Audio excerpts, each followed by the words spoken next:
Athens, the world's first democracy, the most glorious city in the ancient world.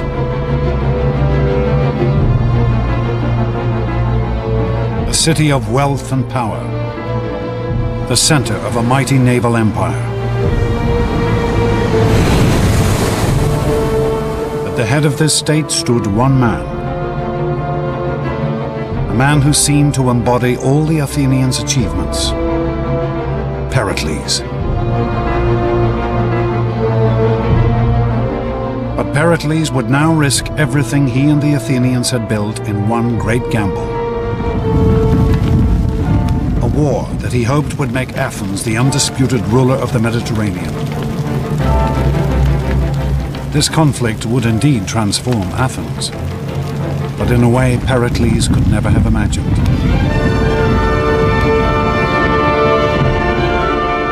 It would make this man, a common Athenian named Socrates, into the ruler of an extraordinary new empire. An empire that remains the Greeks' last great legacy. An empire of the mind.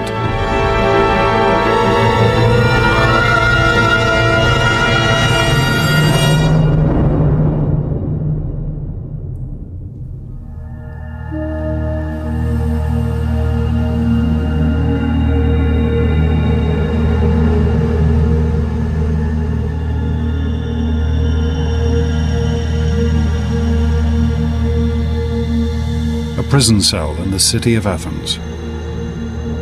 The year 399 BC. Socrates, the world's most famous philosopher, prepares for his execution. Around him lies a city ruined by war.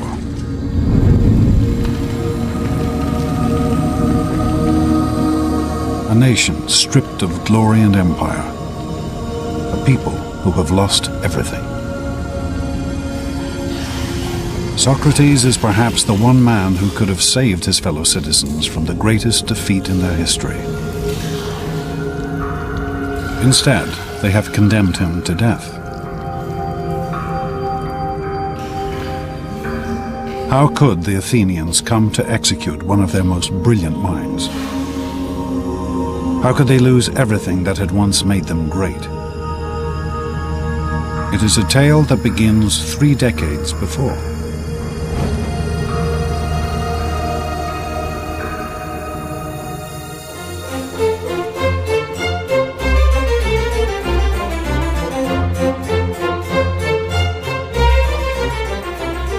In the year 431 BC, the city-state of Athens was the greatest power in the Mediterranean. Under the leadership of the patrician Pericles, this tiny state had built a naval empire that stretched across the Aegean.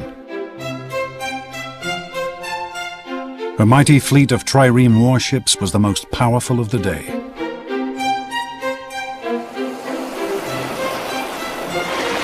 Athens lay at the center of a great trading network that dealt in goods from as far afield as Britain in the west and India in the east, bringing untold wealth into the city.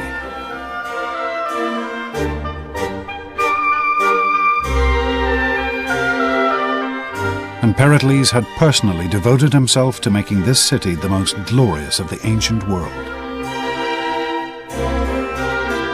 He had commissioned the Parthenon, a mighty temple to the goddess Athena,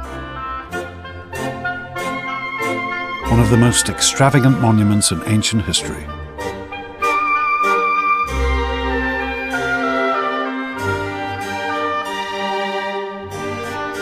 But for all his power and sway, Pericles did not rule this city.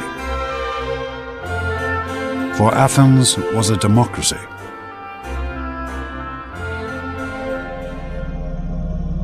This is the assembly area of the Pnyx, home of Athenian democracy. The system that gave every Athenian citizen a say in the running of their state. Here, Pericles had to stand before his fellow citizens and win the a right to lead.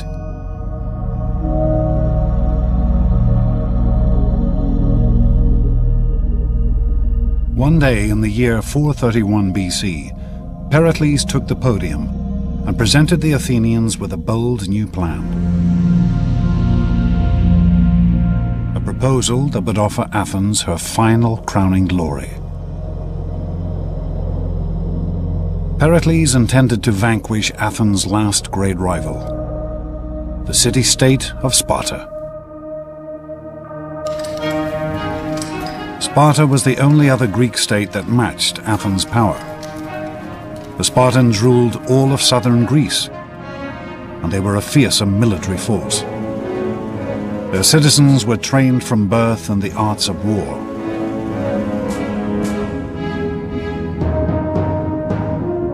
Tension had been building between Athens and Sparta for decades. To Pericles, it was now time to take on this dangerous adversary. To make Athens the undisputed leader of the Mediterranean. If we go to war, as I think we must, be determined that we are not going to climb down. For it is from the greatest dangers that the greatest glory is to be won. The assembly embraced Pericles' plan. The Athenians were never ones to shrink from a fight. The ancient Greeks as a whole were not by any stretch of the imagination a peace-loving people. Peace was an interruption of war rather than vice versa, and the Athenians were as bellicose as any other Greeks.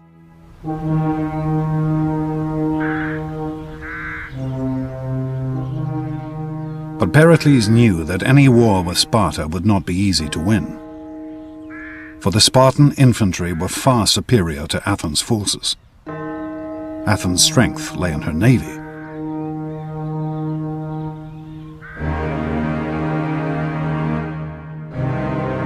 So Pericles proposed a strategy of astonishing complexity and sophistication.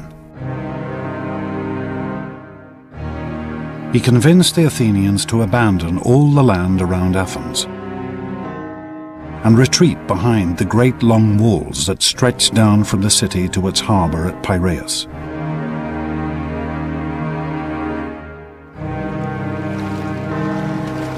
Pericles would supply the city by sea. Merchantmen would bring in grain, wheat, and other essential supplies from Athens' colonies and allies across the Mediterranean.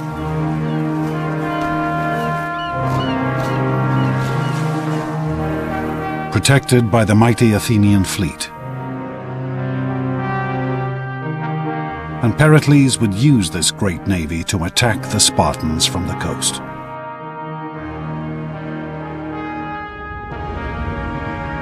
It was a strategy based on a set of finely judged assumptions.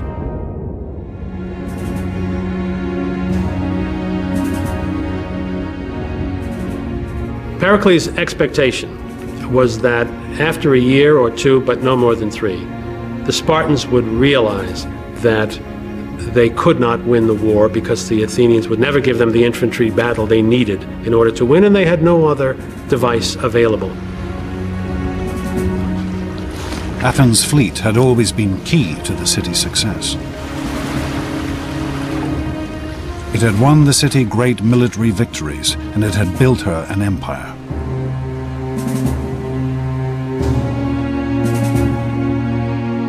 Pericles was sure that this fleet could now bring Athens her greatest triumph.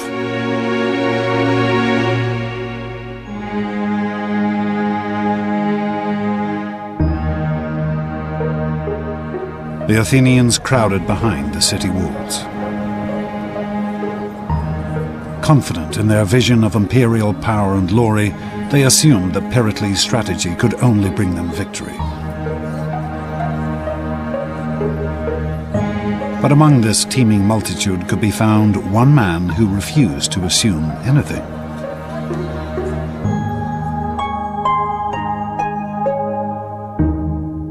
A man unique in Athenian society. A man called Socrates.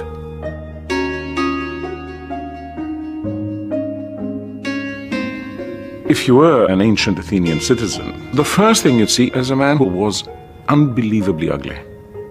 His head was too big, his eyes were too large, his nose was all the wrong shape. Socrates' appearance breaks every rule of classical Greek aesthetics, of the idea of proportion and measure. Socrates walked the streets of Athens barefoot, clad only in a dirty robe. He cared nothing for appearance or any of the other conventions of his day.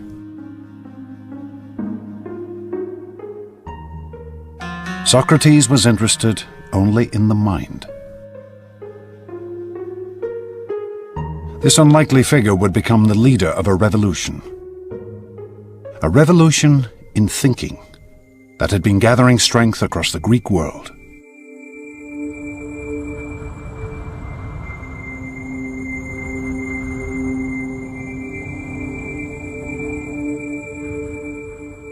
For thousands of years, mankind had assumed that the world around them, the sun, the stars, and the moon, were gods and spirits.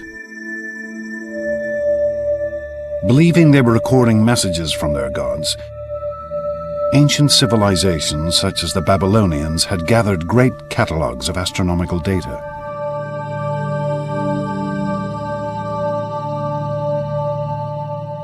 This detailed astronomical calendar from Babylon records the rising and falling of the constellations and the gods they represented.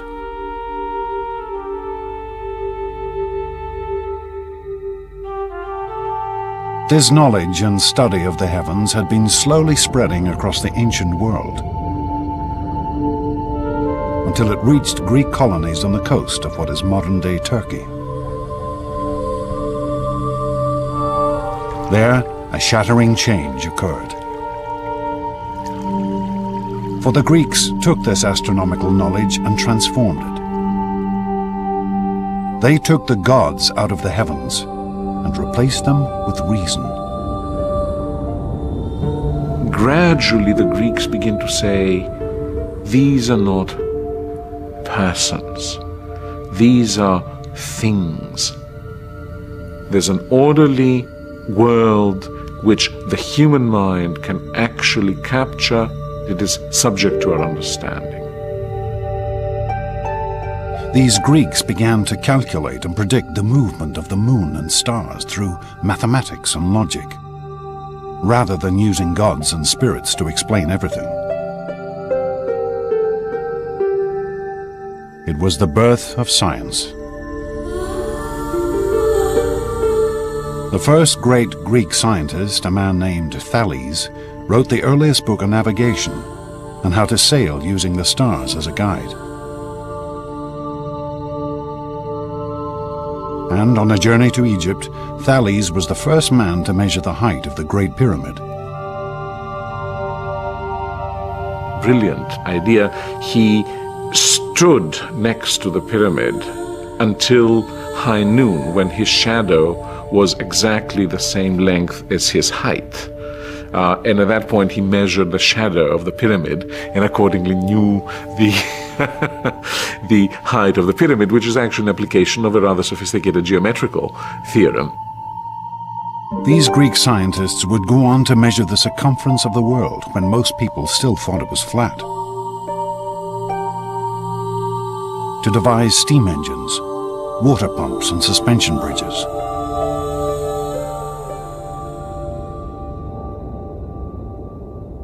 But Socrates was not interested in the mechanics of the physical world. He would use this new way of thinking, using reason and logic, to study people. The great change comes with Socrates, who turns his back, so to speak, to the world of nature. What he cares about is the individual. You become an object of study and care. Socrates spent his days in conversation, walking the streets of Athens, talking and debating with anyone he met.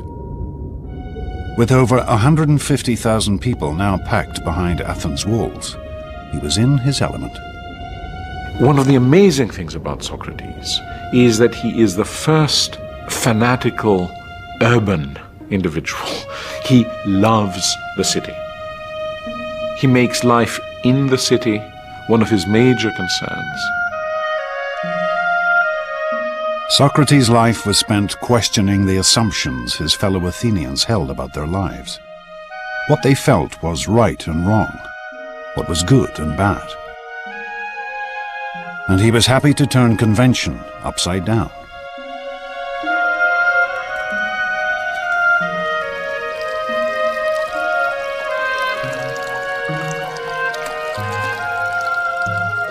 One of Socrates' followers recorded how, at the end of a drunken dinner party, Socrates proved to a fellow guest that he was in fact the better looking of the two. My eyes must be more beautiful because they bulge out, and therefore I can see better. And by the same account, my nose is more beautiful because my nostrils flare out, and so I can therefore gather in more smells. This is typical Socrates, using reason and logic to examine the world anew. Socrates says you must make every decision based on your own understanding of what is good and what is not good, what is right and what is wrong. For Socrates, this freedom of thought was paramount, even if it meant upsetting the whole notion of a beautiful nose. I tell you, let no day pass without discussing all the things about which you hear me talking. A life without this sort of examination is not worth living.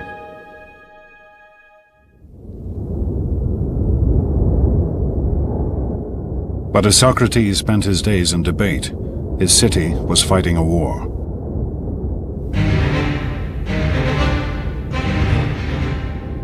The Spartans invaded Athenian territory and set about burning all the farmland around the city. The Athenians became increasingly anxious. They could only watch from the city walls as their fields and crops were destroyed. But such was Pericles' reputation, he managed to convince the Athenians to stick with his plan. The city could rely on her fleet and shipments from overseas to survive. Little did Pericles know that this fleet now carried an even greater threat.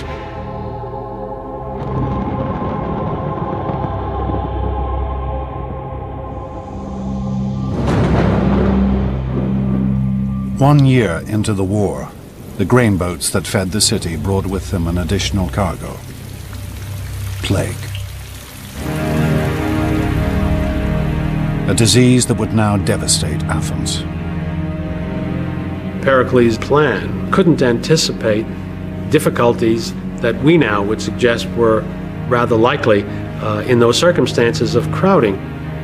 And the results were horrendous. With the population crammed behind the city walls, the affliction spread like wildfire. The symptoms were horrific. The Athenian historian Thucydides, who lived through these years, recorded its effects.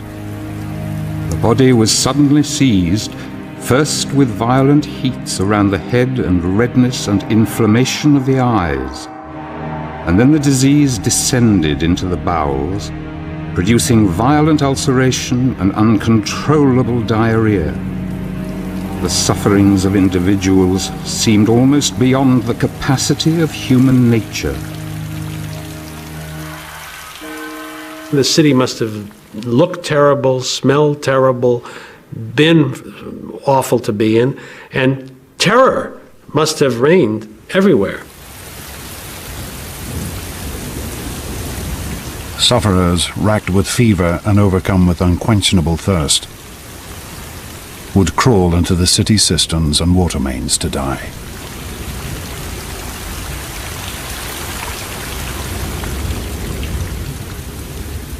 Thucydides witnessed the scene in Athens streets.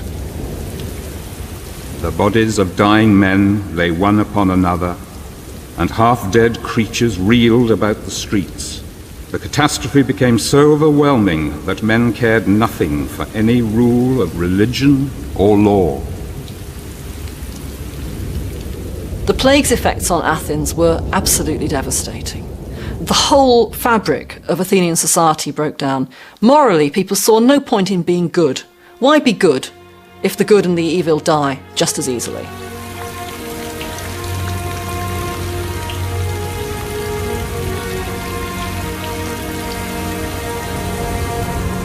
The plague would kill over a third of Athens' population. And then it struck the city's figurehead, Pericles.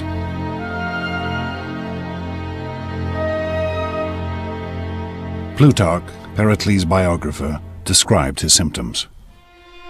The plague seized Pericles, not with sharp and violent fits, but with a dull and lingering distemper, wasting the strength of his body and undermining his noble soul.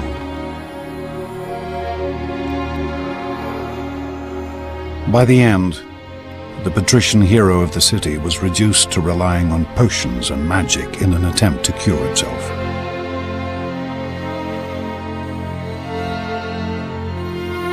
He showed one of his friends a charm that a woman had hung around his neck, as if to say that he was very sick indeed when he would admit of such foolery as this.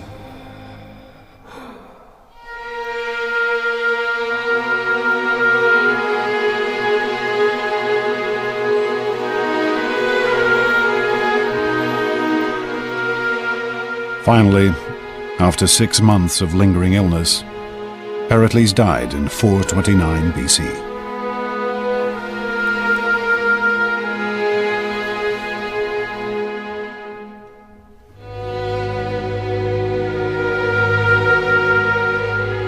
Pericles had planned to make Athens into the Mediterranean's greatest power.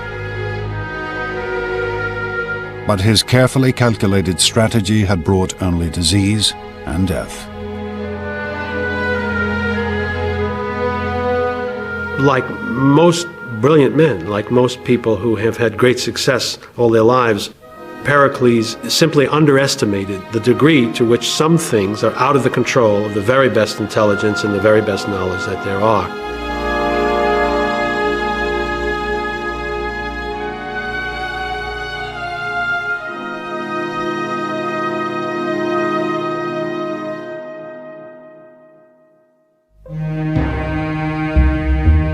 Pericles' death would have far-reaching consequences.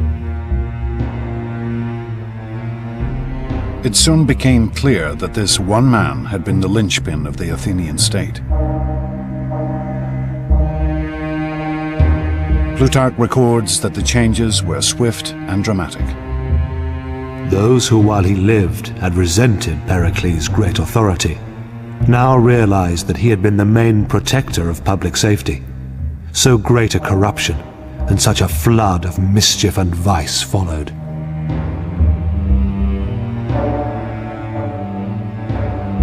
The flaws in Athenian democracy now became apparent. Without a single strong leader, countless figures now scrambled for the top position. And they were prepared to do anything the people wanted if it gave them power. Pericles' successors, who now wanted to occupy the top position, simply followed the prejudices and passions of the masses in order to gain support.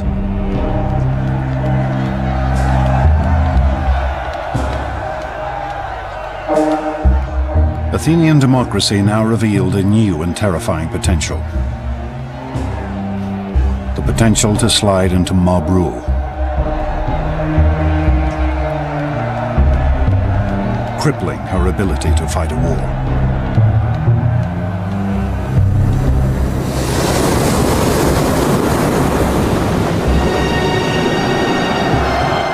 As the conflict raged on, an Athenian naval force won a skirmish with the Spartans in rough and storm-tossed seas. The generals who had commanded the force returned to Athens expecting a hero's welcome.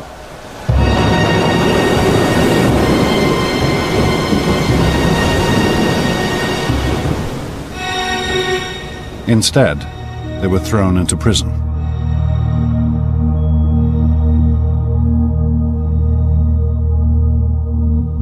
The storm had forced the Athenian commanders to sail straight back to Athens,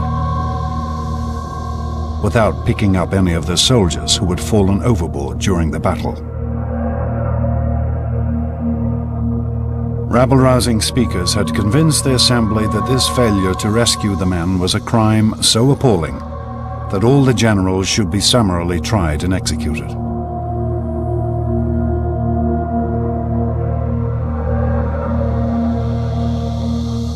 We know of only one man who stood up and attempted to calm the fevered assembly: Socrates. Socrates alone, and against the very, very serious and vocal and aggressive and mad, furious reaction of the public, stood his ground and said it was the wrong thing to do. He was going to vote against it. Socrates' principle of questioning the society he lived in now had a real and practical purpose. He refused to bow to any pressure and thought for himself and do the thing that his conscience and his reasoning told him was the right thing to do.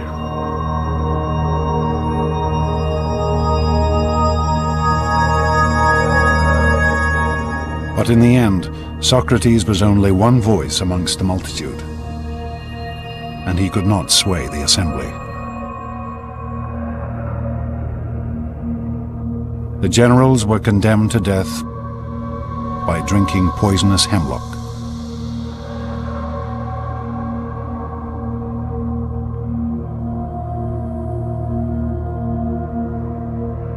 It would be a terrible loss to Athens' war effort.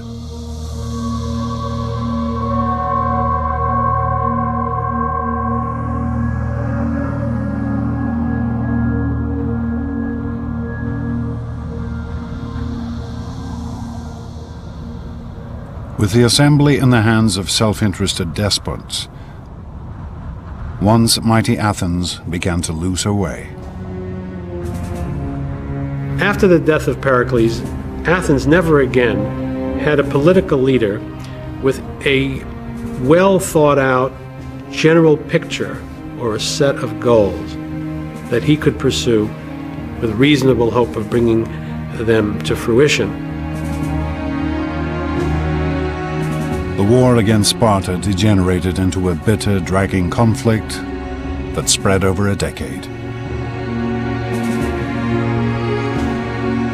The Spartans ravaged the land around Athens, and the Athenian fleet kept the city supplied.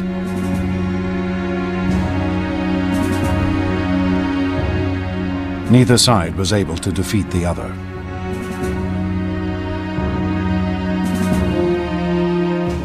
Deprived of victory, the Athenians grew increasingly frustrated. Were they not the greatest state in all of Greece?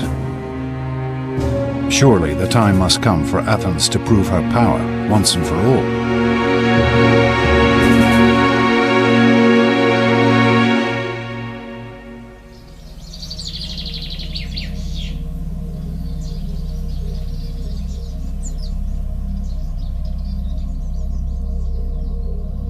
Then, in the year 416 BC, a daring proposal was put before the assembly.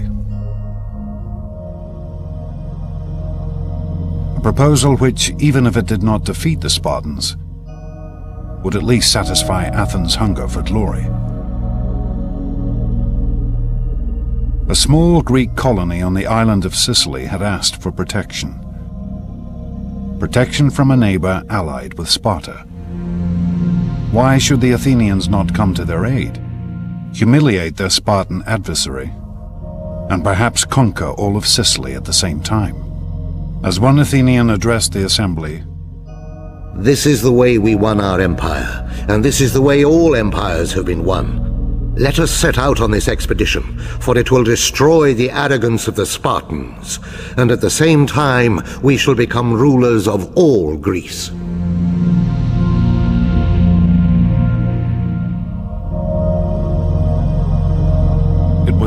plan to be executed on a vast scale, requiring a great fleet of warships and a landing force of over 10,000 men. The Athenians threw themselves into the project with fervor. Armorers beat out new weapons. Soldiers tested out their equipment. Stores were loaded onto a fleet of Athenian triremes, and the shipwrights prepared their vessels for the sea.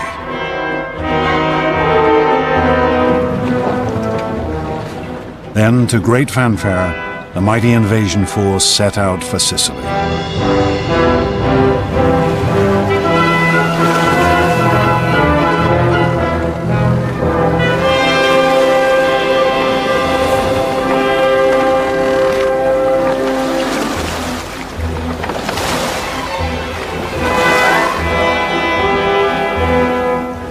6 months later, word came back. The campaign was not going as quickly as hoped. They needed reinforcements.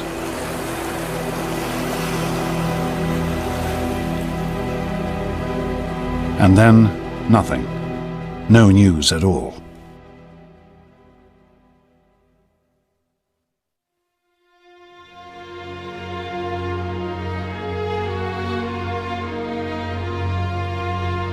Then, in the autumn of 413 BC, a sailor arrived in the city.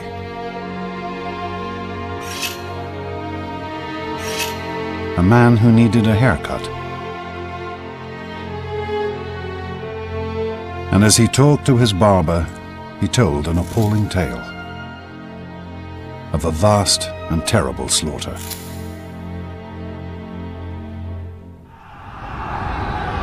It was the story of an invading army that had been pinned down where it landed, of how its leaders had argued with each other about strategy, of how their food and water had run out, of how they'd attempted to ford a great river in a desperate attempt to escape.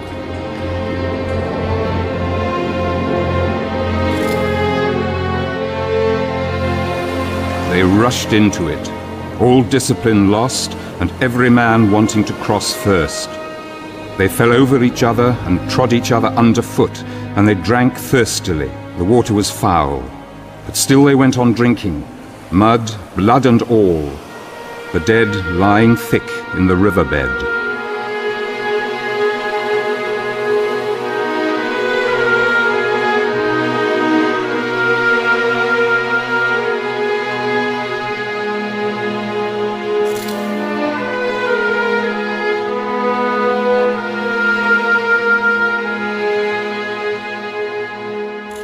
This was how the Athenians discovered that they had been the victims of one of the greatest defeats in ancient history. Over 50,000 men had been killed or taken prisoner. 2 entire fleets of Athens' prized triremes had been destroyed. The Sicilian campaign is a mess for a variety of reasons. First of all, it's a long way away. It's over 600 or 700 miles. Once they arrive, they squabble and fight about what to do. But perhaps the biggest problem is there's not a tactical reason to do it. There's not a strategic reason to do it. The motivation is highly self-interested. The Athenians, entranced by a vision of imperial glory, had in fact engaged in a pointless and vain campaign. They believed it wrongly they could go quickly in, raise the countryside, and win a quick victory and a rich tributary subject state. Thucydides recorded the scale of the devastation. This was the most notorious action that we know of in Greek history, for they were absolutely, calamitously defeated. The losses were total. Army, navy, everything was destroyed.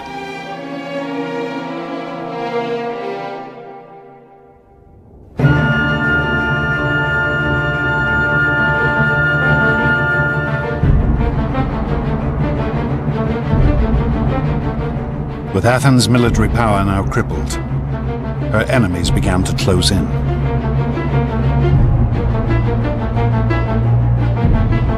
The Persians, whom the Athenians had humiliated 50 years before, now saw the ideal opportunity for revenge. They approached the Spartans with the offer of help.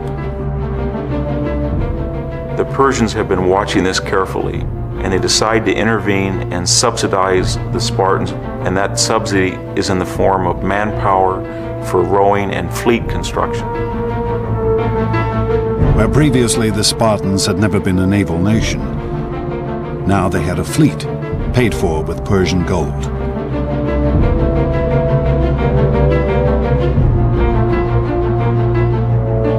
With Athens' navy decimated by the defeat in Sicily, the Spartans could now blockade the Athenian harbors. The great grain convoys from Egypt and the colonies could no longer get through. And finally, the Athenians began to starve in the streets.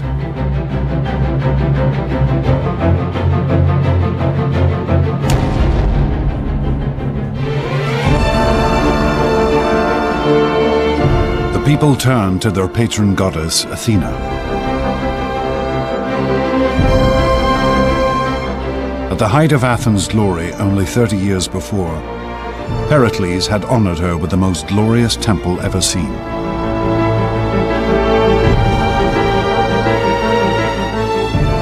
But the goddess could offer no help now.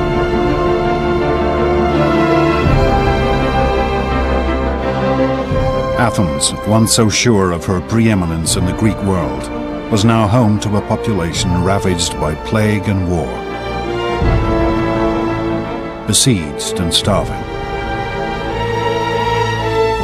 With her treasuries empty and her once proud fleet crippled.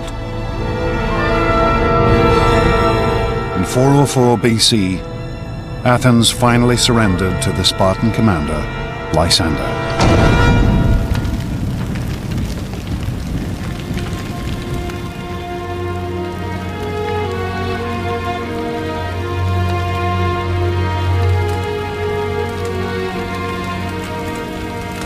The Spartans' terms were heavy.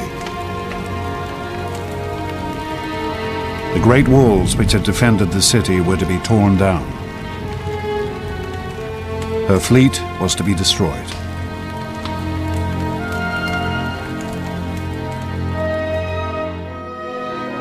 We had this wonderful scene of Lysander sailing into the Piraeus and dismantling the Athenian fleet.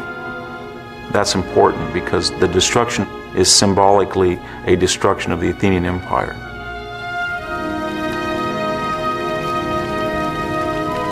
What remained of Athens' mighty navy was put to the torch, with only 12 ships allowed to remain. No longer would she rule the Mediterranean.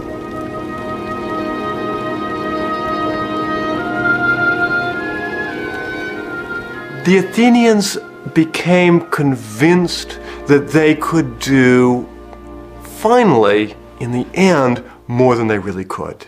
And I think this is really the point in which the potential that Athenian democracy brought about could turn to tragedy.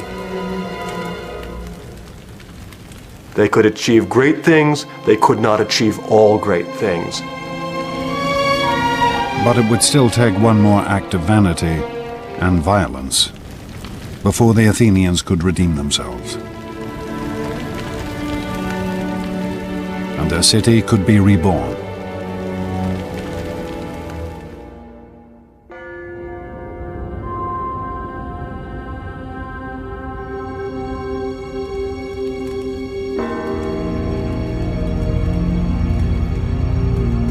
Humiliated, their empire lost, the Athenians looked for someone to take the blame for their defeat. They searched for an enemy within their city walls, someone who had dared to question their dreams of supremacy.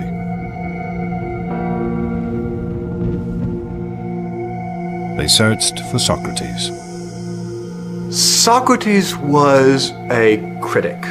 He was critical of the thinking and the thought processes of his fellow citizens, and he was critical about the public affairs of Athens.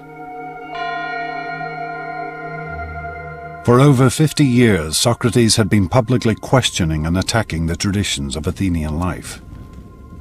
And around him he had gathered a group of youthful followers. Surely this must have weakened the city's moral character, undermined her hunger for victory. On the command of the assembly, Socrates was arrested on charges of questioning the state religion and corrupting the youth of the city.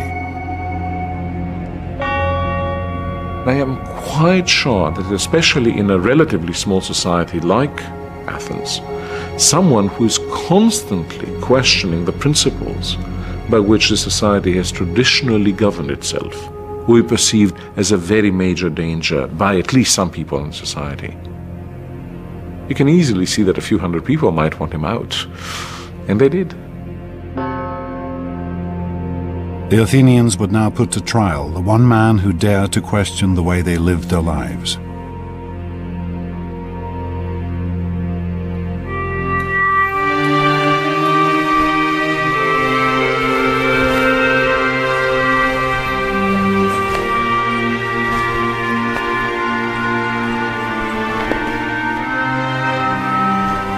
Socrates' trial would be held in Athens' central marketplace, under a canopy to shade the fierce heat of the Greek sun. He would be tried by a jury of his fellow citizens, chosen at random.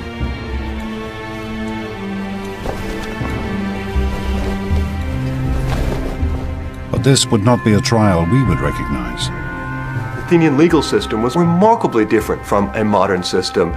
There are no lawyers involved with this. There is no trained judge involved with this.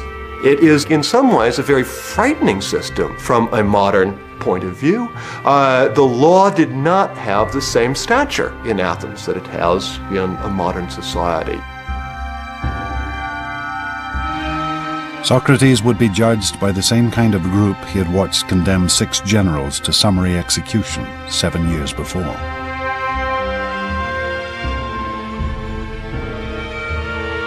He would be given only a limited time to defend himself.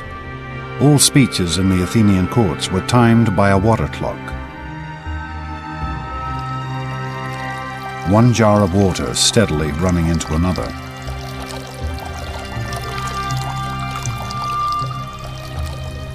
But Socrates shows no fear in the face of his accusers. In fact, he is positively stubborn. He explains that far from corrupting Athens, his life of questioning has done nothing but improve the city. To put it bluntly, I've been assigned to this city, as if to a large horse which is inclined to be lazy and is in need of some great stinging fly. And all day long I'll never cease to settle, here, there, everywhere, rousing and reproving every one of you. It is not an approach designed to win sympathy. Socrates is setting himself and his life against the entire Athenian state. He is doing what he thinks is the right thing to do.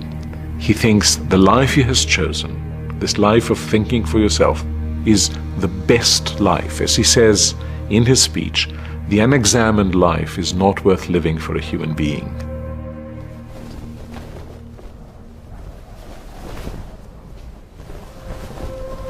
If Socrates had simply apologized to the court, he might well have been acquitted.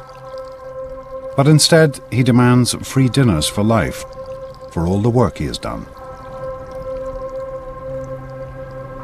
I can just imagine what that jury and the audience of that trial must have thought at the time. They must have been absolutely speechless. When the final vote came, the verdict could hardly have been a surprise.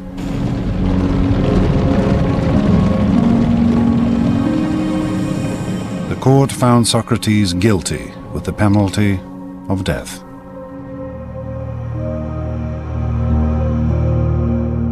But Socrates reacted with calm and serenity.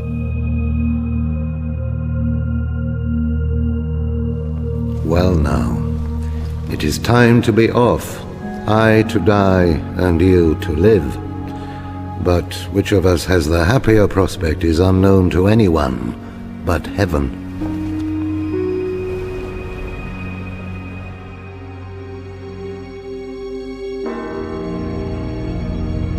Socrates was taken from the court to Athens prison.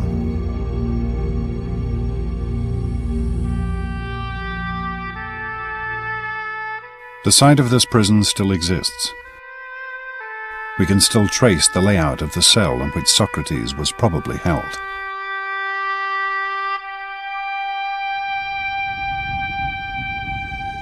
And we still have accounts of Socrates' last days from friends who visited him in his cell. They are among the most famous Greek writings. For with his death, Socrates would transform Athens.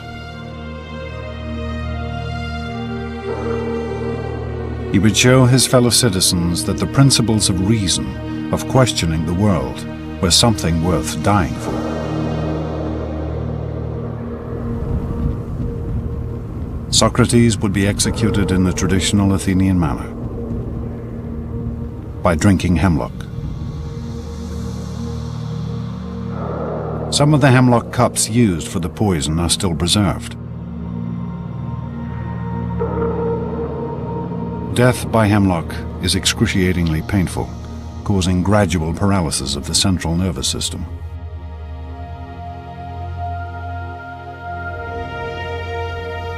But as the moment of his execution drew near, Socrates turned to his friends, treating the whole affair as if it were nothing at all. For me, the fated hour calls. In other words, I think it's about time I took my bath. I prefer to wash before drinking the poison, rather than give the women the bother of washing me when I am dead. But as the hemlock was poured, his friends broke down. We have the account of one named Fido.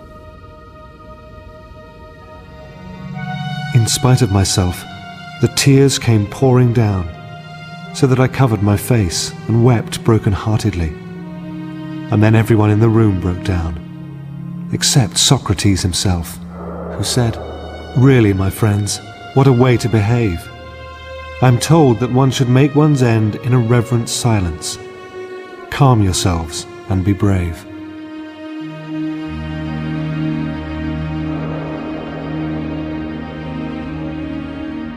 As Socrates lay back on his bed and let the poison take effect, his friends watched in silence. Here was a man who was dying not for glory, not for fame and honor, but for the sake of his principles, because he believed that man should question the world around him. It was a sight they would never forget.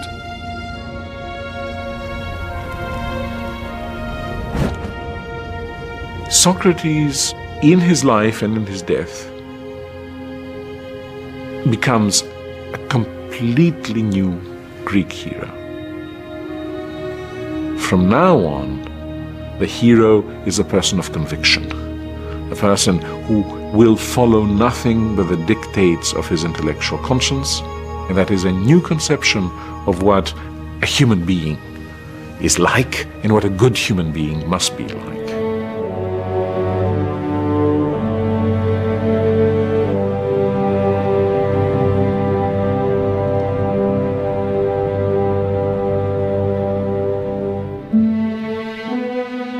For centuries, the Athenians had believed in one ideal: the vision of a martial warrior hero.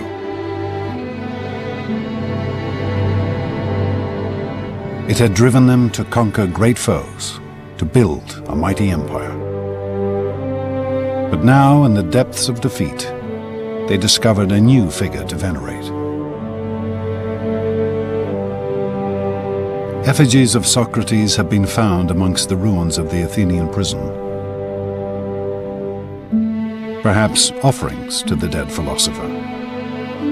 Perhaps the most important lesson that Socrates left is the need to be critical and the need to be self-critical. The interesting thing that I see in Athens in the years after the execution of Socrates is this same capacity to look at themselves and recognize that they have perhaps gone too far in the past, and indeed to embrace a certain kind of maturity. Athens was never again a great imperial power. But neither did her democracy lapse again into mob rule.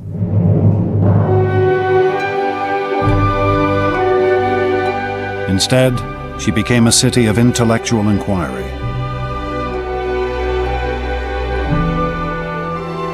A haven of study and discussion, where Socrates' students and his students' students slowly began to build a world based on reason.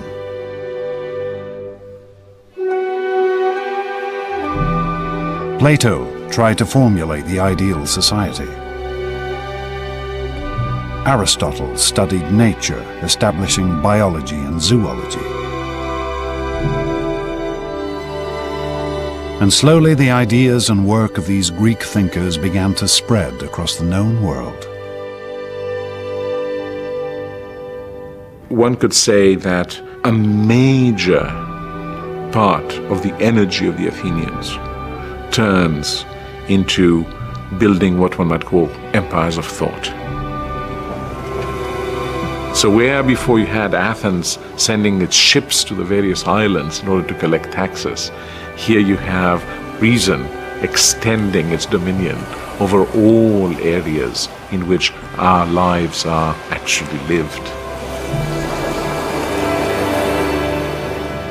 Socrates' principles of reason, of questioning assumptions and the world around you, still endure.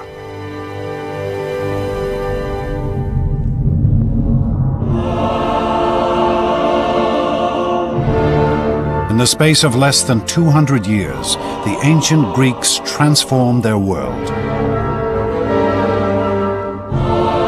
For amongst these ruins, a few great figures carved a mighty empire. They invented democracy and politics, science and philosophy. They gave us literature and drama, art and monuments which still take our breath away. And ultimately, these Greeks taught us how to reason and think.